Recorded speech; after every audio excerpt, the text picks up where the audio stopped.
Well, it's a much happier South African camp after their dismantling at the hands of England. They came back to beat New Zealand by 6 wickets and put their first points on the board at the Women's World Cup. They also completed the highest successful chase against New Zealand at a World Cup, which will make them feel really confident about their batting. And this is how it happened.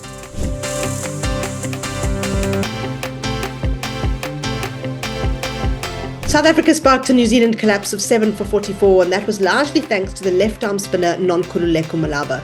She took 4 for 40 in what is really becoming a trend at this tournament, where left-arm spinners are among the wickets. So far, they've taken 24 of the 89 wickets at the World Cup, and 19 of the batters they've dismissed have been right-hand batters. So we can see where the problem lies. Among the left-arm spinners on the wicket-takers list is Inuka Ranawira, Lindsay Smith from England, Sophie Molyneux from Australia, and now, of course, Nonkululeko Malaba, who was also South Africa's leading bowler at the T20 World Cup last year.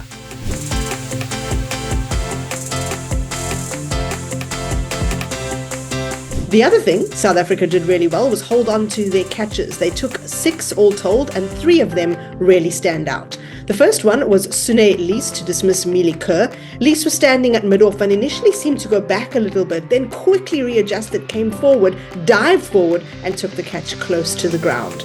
The second was Nonkululeko Malaba, who took a catch off her own bowling to dismiss Brooke Halliday.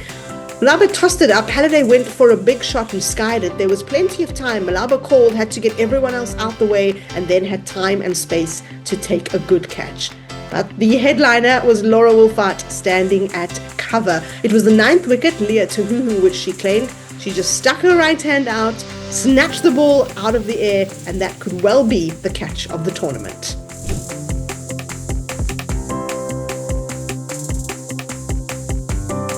Chasing a target of 232 should be relatively simple, but after South Africa were dismissed for 69, there would have been some nerves jangling. Tasman Brits, she put them all to bed. She became the first batter to score 5 ODI hundreds in a calendar year, and she's also now South Africa's second leading run scorer in ODIs in a calendar year with 749 runs. Given the amount of ODI cricket left to play in the tournament, she could well surpass Laura Wolfart, who holds the record from her efforts in 2022. What was notable about Brits' innings is that while she's normally a dominantly leg side player, this time she scored 68 of her 101 runs on the offside and 27 in the area between long off and kind of straight down the ground, so in that half of the V. All told, 40 runs in the V. She anchored South Africa's chase, she took them to the brink, and she brought out a special celebration. Normally it's the ballerina. This time it was the bow and arrow for 2 young girls that she met on a fan request. They're 13 years old, so just teenagers, and they requested that that's the celebration she pulls out if she's to score big. She did that and then also celebrated a South African win as they get points on the board at the World Cup.